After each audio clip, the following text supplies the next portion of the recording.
ایک بڑا ہی عجیب و غریب، تڑپ ہو تو ایسی ہو، جذبہ ہو تو ایسا ہو، شوق ہو تو ایسا ہو۔ ذرا واقعہ سنیے۔ دعوت اسلامی کے اشاعتی ادارے مکتبۃ المدینہ کی مطبوعہ کتاب عیون الحکایات حصہ اول صفحہ 384 پر ایک حکایت نقل ہے، بڑی توجہ کے ساتھ سنیے اور جھومیے کہ کتب وقت حضرت سیدنا ابو اسحاق ابراہیم خواص رحمت اللہ تعالی علیہ، یہ مشہور ولی اللہ ہے، یہ ایک شخص سے اپنی ملاقات کا ذکر کرتے ہوئے ارشاد فرماتے ہیں کہ میں تقریباً 17 سال تک جنگلوں اور صحراؤں میں پھرتا رہا اور مختلف مقامات پر اپنے رب عز و جل کی عبادت کرتا رہا۔ ان 17 سالوں میں مجھے جو سب سے زیادہ عجیب واقعہ پیش آیا وہ یہ تھا کہ ایک مرتبہ میں نے جنگل میں ایک ایسے شخص کو دیکھا جس کے دونوں ہاتھ پاؤں کٹے ہوئے تھے اور وہ گھسٹ گھسٹ کر چل رہا تھا۔ بہت سارے ناظرین ایسے ہوں گے جو کسی بیماری میں، کسی پریشانی میں گرفتار ہوں گے، تھوڑی تھوڑی پریشانیوں میں زبان پر شکوہ ہے، رنج ہے اور جناب کمپلینز ہیں، شکر نہیں بلکہ اللہ کی بارگاہ میں شکوے اور شکایات ہیں۔ ذرا غور کیجئے، شاید ایسا کوئی مجھے نہیں سن رہا ہوگا جس کے دونوں پیر بھی نہ ہوں اور دونوں ہاتھ بھی نہ ہوں۔ یہ ایک اللہ کا بندہ حضرت سیدنا ابو اسحاق ابراہیم خواص کہتے ہیں میری 17 سالہ جنگل و بیابان میں گھومنے والی زندگی کا سب سے بڑا عجیب واقعہ یہ تھا کہ میں نے ایک ایسے شخص کو دیکھا جس کے ہاتھ بھی نہیں، پیر بھی نہیں، گھسٹ گھسٹ کر چل رہا ہے۔ اب میں نے اور بھی بڑی مشکلیں اسے ہو رہی تھی، ظاہر ہے جب کچھ بھی نہ ہو تو جسم میں بچتا کیا ہے۔ تو کہتے میں بڑا حیران بھی ہوا، مجھے اسے دیکھ کر ترس بھی آیا۔ میں نے قریب جا کر اسے سلام کیا، اس نے میرا نام لے کر مجھے جواب دیا، پہلی ملاقات ہے۔ کہتے میں نے سلام کیا مگر جب اس نے جواب دیا تو میرا نام لے کر جواب دیا۔ میں بڑا حیران ہوا اور کہا کہ آپ کو میرا نام کیسے پتا چلا؟ تو کہا کہ جس نے یہ میری ملاقات تجھ سے کروائی ہے اس نے مجھے تیرا نام بھی بتا دیا ہے۔ اب حضرت ابراہیم خواص کہتے ہیں کہ واقعی میرا پروردگار ہر چیز پر قادر ہے۔ پھر میں نے اس سے پوچھا آپ کہاں سے آئے ہیں اور کہاں جانے کا ارادہ ہے؟ اس نے کہا میں شہر بخارا سے آیا ہوں اور حرمین طیبین جانے کا ارادہ ہے۔ بخارا کہاں ہے؟ یہ رشیا کے اندر ہے۔ آج کے اگر نقشے پر دیکھیں دنیا میں تو رشیا کے اندر بخارا موجود ہے، اور کبھی نقشے میں دیکھیے گا کہ رشیا سے مدینہ منورہ مکہ پاک کتنا دور ہے۔ یہ کسی سواری پر نہیں، کسی جہاز پر نہیں، کسی اونٹ پر نہیں، بغیر ہاتھ اور بغیر پیر کے گھسٹ گھسٹ کر اللہ کے گھر کی زیارت اور اس کے حبیب علیہ الصلوۃ والسلام کے در دولت کی حاضری کو جا رہا ہے۔ اب کہتے مجھے سن کر بڑا تعجب ہوا کہ نہ ہاتھ ہے نہ پاؤں، یہ یہاں تک کیسے پہنچا اور اب مکہ پاک کیسے پہنچے گا؟ وہ تو بہت دور ہے۔ اللہ غنی، وہ کہتے میں اسی خیالات میں گم تھا کہ اس شخص نے بغیر میرے کچھ کہے میری طرف جلال بھری نگاہ ڈالی اور کہنے لگا اے ابراہیم، کیا تجھے اس بات پر تعجب ہو رہا ہے کہ قادر و قدیر پروردگار مجھ جیسے کمزور اور چلنے پھرنے سے معذور بندے کو یہاں تک کیسے لے آیا؟ اتنا کہنے کے بعد اس شخص کی آنکھوں سے آنسو جاری ہو گئے اور زاروں کی طرح رونے لگا۔ میں نے کہا بالکل پریشان نہ ہو، اللہ عز و جل کی رحمت ہر شخص کے ساتھ ہے، وہ کسی کو مایوس نہیں کرتا۔ پھر کہتے میں وہیں اسے چھوڑ کر آگے بڑھ گیا۔ میرا بھی اسی سال حج کا ارادہ تھا، میں مکہ مکرمہ پہنچا، طواف خانہ کعبہ کے لیے حاضر ہوا۔ حضرت ابراہیم خواص رحمت اللہ تعالی علیہ کہتے ہیں وہاں جا کر میری حیرت کی انتہا نہ رہی کہ مجھ سے پہلے وہ دیوانہ مکہ پاک میں موجود تھا۔ میں طواف شروع کرتا، اس سے پہلے وہ گھسٹ گھسٹ کر طواف کر رہا تھا۔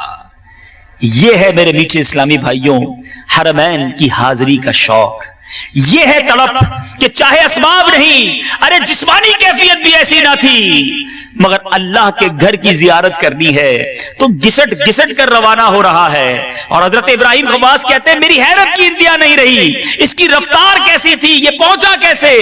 اور مجھ سے پہلے وہ کہتے ہیں کہ وہ طواف میں مشغول ہے۔ یاد رکھیے بہت سارے اسلامی بھائی سوچتے رہتے ہیں کہ ہم کیسے مکہ پاک کو دیکھیں گے، ہم کیسے مدینہ طیبہ کو جائیں گے، ارے ہم حج کو کیسے جائیں گے، ہم تو کراچی کے باہر کہیں نہیں گئے، ہم اپنے وطن سے باہر کبھی نہیں گئے، ہماری حاضری کیسے ہوگی؟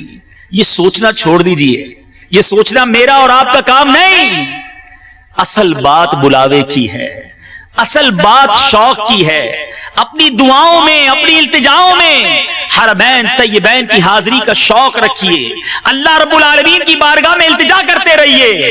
ارے وہی خالق اسباب بھی ہے, وہی مسبب الاسباب بھی ہے. ارے میرے پاس اسباب نہیں تو کیا ہوا, میں اس رب کا بندہ ہوں جو خالق اسباب ہے. وہ جب چاہے گا جیسے چاہے گا ہمارے لیے اسباب مہیا کر دے گا. امیر اہل سنت کتنے پیارے انداز میں اپنے رب عز و جل کی بارگاہ میں حج کی التجا پیش کرتے ہیں. ہم بھی اللہ رب العالمین کی بارگاہ میں اپنے لیے آئندہ سال حج کی سعادت کی التجا کرتے ہیں. کیا مبارک پانی ہے, اللہ بار بار مکہ پاک جانا نصیب بھی کرے. آپ نے تبرکن زمزم تو اپنے وطن میں پیا ہوگا, مگر خدا کی قسم جب کعبہ مشرفہ آنکھوں کے سامنے ہو, ہاتھ میں زمزم کا پیالہ ہو, اس وقت جو زمزم پینے کا لطف ہے, آنکھیں کعبے کو دیکھ رہی ہوں, رب کی بارگاہ میں التجا ہو رہی ہو اور بندہ وہ مقدس پانی پیتا ہے. اے اللہ آج اس اجتماع کے صدقے ہمیں جلدی جلدی کعبے کی زیارت عطا فرما اور کعبے کے سامنے کھڑے ہو کر ہمیں زمزم پینا نصیب فرما. ارے ہمیں کیوں زمزم سے پیار ہے, ہمارا یہ جی کیوں چاہتا ہے کہ ہم بار بار زمزم پیئیں, یہ کوئی اور وجہ نہیں. ہاں ہاں میرے آقا مدینے والے مصطفیٰ صلی اللہ تعالی علیہ وسلم نے اس مبارک پانی کے فضائل ایسے بیان کیے. سنو سنو, میرے آقا مدینے والے مصطفیٰ صلی اللہ تعالی علیہ وسلم کا فرمان عالی شان ہے, آب زمزم ہر اس مقصد کے لیے ہے جس مقصد کے لیے اسے پیا جائے. اگر تم اسے شفا کی غرض سے پیو گے تو اللہ تمہیں شفا دے گا. اگر تم اسے پناہ حاصل کرنے کے لیے پیو گے اللہ تمہیں پناہ عطا فرمائے گا. اگر تم اسے اپنی پیاس بجھانے کے لیے پیو گے اللہ عز و جل تمہاری پیاس بجھا دے گا. اس حدیث کے راوی بیان کرتے ہیں حضرت سیدنا ابن عباس رضی اللہ تعالی عنہما جب آب زمزم پیتے تو کیا دعا کرتے, اللہم انی اسألک علما نافعا ورزقا واسعا وشفاء من کل داء. اے اللہ میں تجھ سے نفع دینے والا علم, کشادہ رزق اور ہر بیماری سے شفا کا سوال کرتا ہوں. اے اللہ ہم تجھ سے دعا کرتے ہیں, ہم دور ہیں مکے سے, مگر میرے مولا کوئی ایسا دل لکھ دے مکہ پاک جا کر جی بھر کر کعبے کو دیکھ کر آب زمزم پینا نصیب ہو, اور آب زمزم اپنے وطن میں بھی پیئیں تو خوب دعا کر کر التجا کر کے پیئیں. اللہ اکبر. یقین جانے آپ نے کتنی بار ہی تصویروں میں کعبہ دیکھا ہو, آپ نے کتنی بار ہی ویڈیو کلپ کے اندر طواف خانہ کعبہ دیکھا ہو. یقین مانے جب بندہ عین کعبے کے سامنے پہنچتا ہے ہکا بکا رہ جاتا ہے, اسے یقین نہیں آتا کہ میں واقعی کعبہ مشرفہ کے سامنے آ گیا ہوں, واقعی کعبہ مشرفہ میری نگاہوں کے سامنے. ہاں ہاں جس مالک کا بندہ ہوں اس مولا کا گھر میرے سامنے ہے. ارے وہ جگہ میرے سامنے ہے جہاں رحمتوں کا نزول ہو رہا ہے, وہ جگہ میرے سامنے ہے کہ جس جگہ کا طواف میرے آقا نے کیا ہے, جس جگہ کا تذکرہ قرآن مجید میں موجود ہے. آؤ آؤ قرآن پاک کی آیات سناتا ہوں کہ کعبہ مشرفہ کا تذکرہ اللہ رب العالمین نے قرآن پاک میں کس پیارے انداز میں کیا. چنانچہ پارہ 4 سورہ آل عمران کی آیت نمبر 96 میں اللہ تبارک و تعالیٰ کا فرمان عظمت نشان ہے, ان اول بیت وضع للناس للذی ببکۃ مبارکا وہدی للعالمین. ترجمہ کنز الایمان, بے شک سب میں پہلا گھر جو لوگوں کی عبادت کو مقرر ہوا وہ ہے جو مکہ میں ہے, برکت والا اور سارے جہان کا رہنما. صدر الافاضل حضرت علامہ مولانا سید مفتی محمد نعیم الدین مراد آبادی علیہ رحمت اللہ الہادی اس آیت مقدسہ کے تحت فرماتے ہیں کہ اس میں بتایا گیا کہ سب سے پہلا مکان جس کو اللہ تعالیٰ نے اپنی اطاعت و عبادت کے لیے مقرر کیا, نماز کا قبلہ, حج اور طواف کا مقام بنایا, جس میں نیکیوں کے ثواب زیادہ ہوتے ہیں, وہ کعبہ معظمہ ہے جو شہر مکہ معظمہ میں واقع ہے. اللہ اللہ, مکہ پاک کی قسم رب نے قرآن میں ارشاد فرمائی. چنانچہ پارہ 30 سورہ بلد کی آیت نمبر 1 سے لے کر 3 میں ارشاد ہوتا ہے, لا اقسم بہذا البلد وانت حل بہذا البلد ووالد وما ولد. ترجمہ کنز الایمان, مجھے اس شہر کی قسم کہ اے محبوب تم اس شہر میں تشریف فرما ہو, اور تمہارے باپ ابراہیم کی قسم اور اس کی اولاد کی کہ تم ہو. سبحان اللہ, ذرا غور کیجئے اس شہر کا مرتبہ کیسا ہوگا, کتنا عرفہ اور اعلیٰ مقام ہے کہ خود اللہ عز و جل قرآن مجید فرقان حمید میں اس مبارک شہر کی قسم ارشاد فرما رہا ہے. تو پھر کیوں نہ لندن و پیرس کے سپنے چھوڑ کر ہم مکہ پاک اور مدینہ طیبہ کی یادوں کو دل میں بسائیں. ارے جس شہر کا تذکرہ قرآن میں موجود ہے, جہاں رحمتوں کے نزول کی باتیں رب نے قرآن میں فرمائی ہیں, اور جس شہر کی قسم میرا رب ارشاد فرماتا ہے. امام عشق و محبت اعلیٰ حضرت کیا خوب ارشاد فرماتے ہیں, ذرا غور کیجئے قرآن نے کیا کہا, لا اقسم بہذا البلد وانت حل بہذا البلد. مکے کی قسم بھی کھائی تو اس لیے کھائی کہ محبوب آپ اس میں تشریف فرما ہیں, یہ محبوب کریم کا شہر ہے. سبحان اللہ. اعلیٰ حضرت امام اہل سنت کیا پیارے انداز میں اس بات کو نقل فرماتے ہیں وہ خدا نے ہے مرتبہ تجھ کو دیا, نہ کسی کو ملے نہ کسی کو ملا. وہ خدا نے ہے مرتبہ تجھ کو دیا, نہ کسی کو ملے نہ کسی کو ملا. کہ کلام مجید نے کھائی شہا تیرے شہر و کلام و بقا کی قسم. میٹھے میٹھے اسلامی بھائیوں, آؤ میں آپ کو ایک بڑی خوبصورت حدیث سناتا ہوں. مکہ مکرمہ اور مدینہ منورہ کے علاوہ میرے آقا فرماتے ہیں کہ مکہ مکرمہ اور مدینہ منورہ کے علاوہ کوئی ایسا شہر نہیں. بخاری شریف کی حدیث ہے کہ ان قریب جسے ان قریب دجال روندتا ہوا نہ جائے, جبکہ ان شہروں کے ہر راستے پر فرشتے صفے باندھے پہرا دے رہے ہوں گے, لہٰذا وہ ایک دلدلی زمین پر پڑاؤ ڈالے گا, پھر شہر مدینہ 3 مرتبہ لرزے گا, تو اللہ عز و جل کفر و نفاق میں مبتلا ہر شخص کو وہاں سے نکال دے گا. میٹھے میٹھے اسلامی بھائیوں, یہ 2 مبارک شہر وہ ہیں کہ جن میں دجال داخل نہیں ہو سکے گا. آئیے آج کچھ دجال کے بارے میں بھی جان لیں. یہ وہ فتنہ ہے, یہ وہ عجیب بات ہے جو قرب قیامت سے پہلے رونما ہونی ہے. اللہ مجھے بھی اور آپ کو بھی دجال کے فتنوں سے محفوظ فرمائے. صدر الشریعہ بدر الطریقہ مفتی امجد علی اعظمی دجال کے بارے میں فرماتے ہیں کہ 40 دن میں حرمین طیبین کے علاوہ وہ پوری زمین کا گشت کر لے گا, پوری زمین کا دورہ کر لے گا. وہ بہت تیزی کے ساتھ سیر کرے گا جیسے بادل جس کو ہوا اڑاتی ہو. اس کا فتنہ بہت شدید ہوگا. ایک باغ اور ایک آگ اس کے ہمراہ ہوں گی. جہاں جہاں وہ جائے گا باغ بھی ساتھ ہوگا, آگ بھی ساتھ ہوگی. فرمایا کہ جن کا نام اس نے جنت اور دوزخ رکھا ہوگا. اب جو حقیقتاً فرمایا کہ وہ جو دیکھنے میں جنت معلوم ہوگی وہ حقیقتاً آگ ہوگی, اور جو جہنم دکھائی دے گی وہ حقیقتاً آرام کی جگہ ہوگی. اب وہ خدائی کا دعویٰ کرے گا. جو اس پر ایمان لائے گا اس کو اپنی جنت میں ڈال دے گا, اور جو انکار کرے گا اسے اپنی وہ جہنم میں ڈال دے گا. مردے زندہ کرے گا, زمین کو حکم دے گا, وہ سبزے اگائے گی, آسمان سے پانی برسائے گا. اسی قسم کے بہت سے شعبدے یعنی نظر بندی والے یہ کام دکھائے گا. حقیقت میں یہ سب جادو کے کرشمے ہوں گے اور شیاطین کے تماشے. اسی لیے اس کے وہاں سے جاتے ہی لوگوں کے پاس کچھ نہ رہے گا. حرمین شریفین میں جب وہ جانا چاہے گا, آل اراؤنڈ دا ورلڈ, ساری دنیا کا جب یہ دورہ کر لے گا, اب اس کا پلان یہ ہوگا, اب اس کا ارادہ یہ ہوگا کہ حرمین شریفین میں داخل ہو. اب ملائکہ اس کا منہ پھیر دیں گے, مکے مدینے کی طرف نہیں جا سکے گا. پھر مدینہ منورہ میں 3 زلزلے آئیں گے کہ وہاں جو لوگ بظاہر مسلمان بنے ہوں گے اور دل میں کافر ہوں گے, جو علم الہی میں دجال پر ایمان لا کر کافر ہونے والے ہیں, ان زلزلوں کے خوف سے وہ شہر سے باہر نکل جائیں گے, بھاگ جائیں گے اور دجال کے فتنے میں مبتلا ہو جائیں گے. رب کریم دجال کے فتنوں سے ہم سب کو محفوظ فرمائے. میٹھے میٹھے اسلامی بھائیوں, بات ہو رہی ہے مکہ پاک کی, بات ہو رہی ہے وہاں جانے کے شوق کی. آپ کے شوق میں مزید, ہم سب کے شوق میں مزید برکت ہو. ایک اور واقعہ سنتے ہیں.